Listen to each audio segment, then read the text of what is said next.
Hello everyone.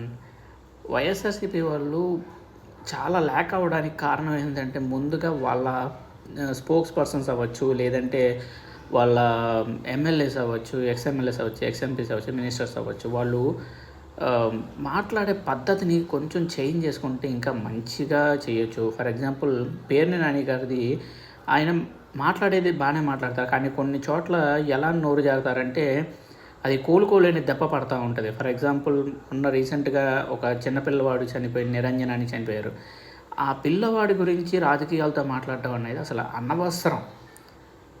వాళ్ళ నాన్న ఒక వీడియో పెట్టారు, ఆ పేరు నాని గారు మాట్లాడిన తర్వాత తను డల్ అయిపోయాడని. అంత బాధ పెట్టాల్సిన అవసరం ఏముంటుంది అంటారు? అది మంచిదేనా ఆ టైప్ ఆఫ్ పాలిటిక్స్?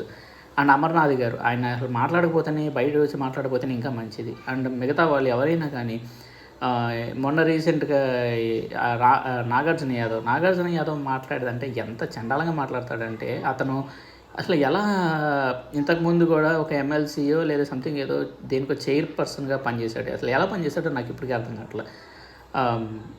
సో వాళ్ళు మాట్లాడతా కొన్ని టైమ్స్లో చాలా బాగా మాట్లాడతారు, కొన్ని టైమ్స్లో వాళ్ళు మాట్లాడే టైంలో చాలా తప్పులు దొల్లుతూ ఉంటాయి. ఆ తప్పులు ఎంత దారుణంగా దొల్లుతాయంటే, వాళ్ళు 10 మాటలు మాట్లాడితే ఒక తప్పు ఉండొచ్చు, ఆ ఒక తప్పే 10 మాటలని దాటి వెళ్ళిపోయి అంత పెద్ద తప్పులు అయిపోతున్నాయి. అవి కంట్రోల్ చేసుకుంటే మంచిది.